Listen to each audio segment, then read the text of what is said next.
గౌరవ ముఖ్యమంత్రి శ్రీ నారా చంద్రబాబు నాయుడు గారికి ప్రత్యేకించి ఈరోజు ఒక హిస్టారిక్ డే.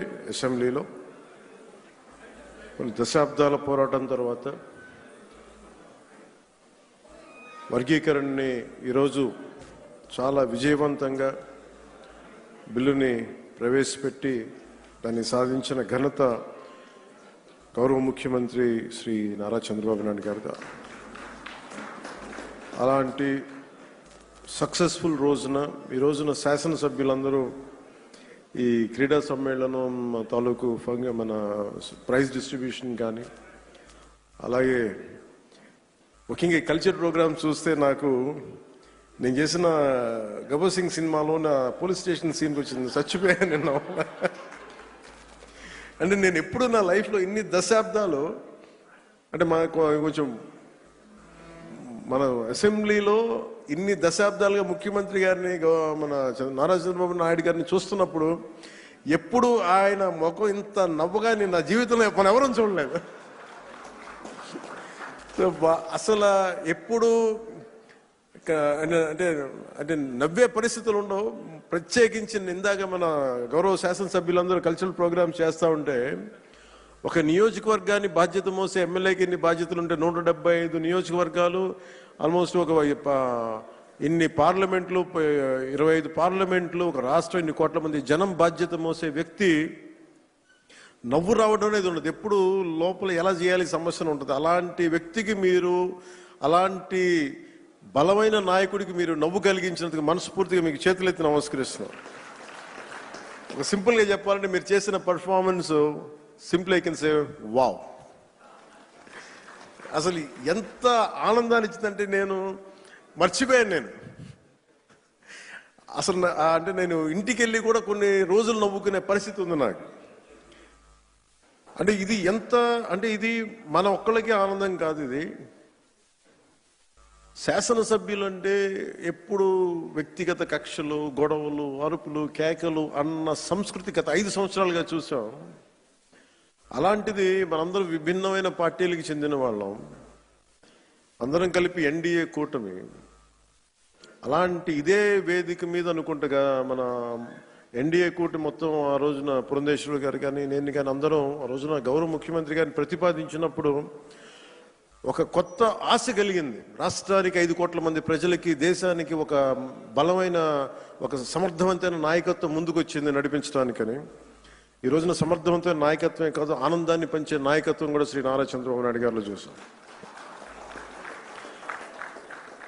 అసలు ఇలాంటి వేడుకని ముందుకు తీసుకెళ్లిన వ్యక్తి సహజంగానే ఆయనలో ఉండే ఒక గ్రేట్ హ్యూమర్ ఉంటుంది, హాస్యశీలి. శ్రీ చింతకాయ మన గౌరవనీయులు స్పీకర్ శ్రీ చింతకాయల అయ్యన్న పాత్రుడి గారి పాత్ర ప్రశంసనీయమైనది. ఎందుకంటే ఆయన కనుక పూనుకోకుండా కానీ ఉండుంటే ఇంత ఆనందాన్ని మనకి లభించే అవకాశం ఉండేది. మనస్ఫూర్తిగా చింతకాయల అయ్యన్న పాత్రుడి గారికి మనస్ఫూర్తిగా ఈ సందర్భంగా నేను ధన్యవాదాలు తెలియజేస్తాను.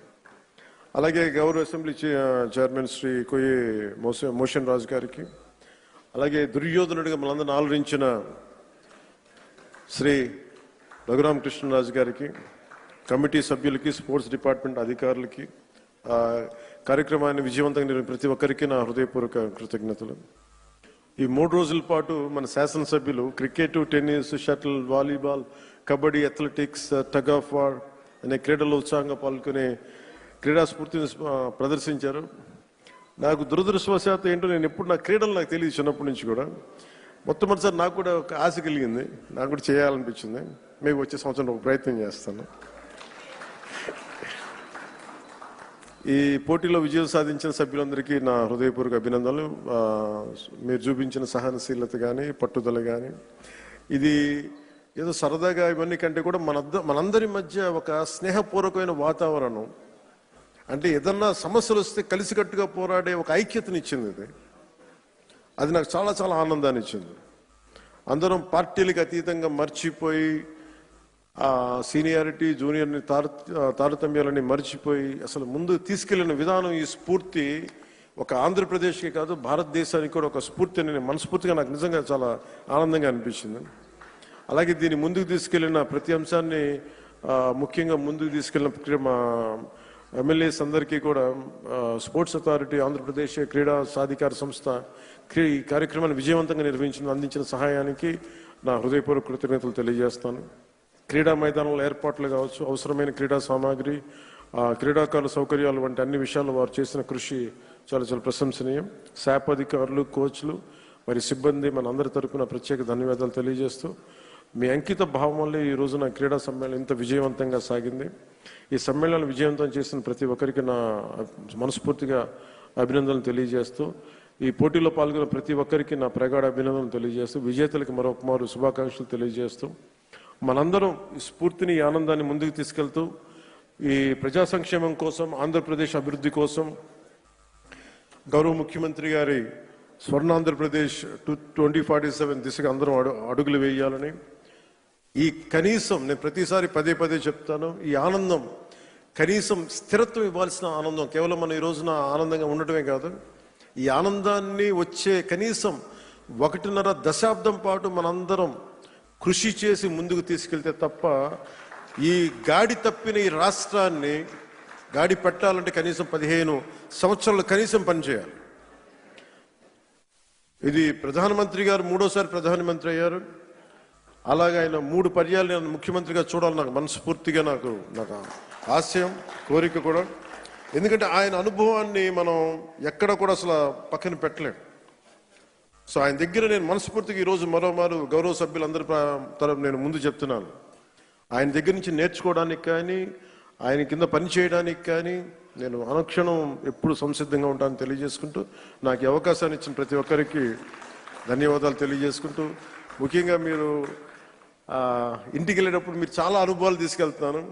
ఇందాక గౌరవ ముఖ్యమంత్రి గారు కూడా చెప్తా ఉన్నారు, వారిద్దరు మన సుందరపు విజయ్ కుమార్, మన ఇంకో శాసనసభ్యులు ఇద్దరు చేసింది, రాలిపోయే పువ్వా నీకు రాగాలి ఎందుకంటే, నేను అది గుండెల్లో నింపుకొని కారులో వెళ్ళే వరకు, ఇంట్లో పడుకుపోయే వరకు ఈరోజు అదే నవ్వుతూ ఉంటాను. ప్రతి ఒక్కరు చేసింది అంటే మనస్ఫూర్తిగా అందరికీ ధన్యవాదాలు తెలియజేసుకుంటూ, జయ ఆంధ్ర, జయ భారత్, జయ హింద్.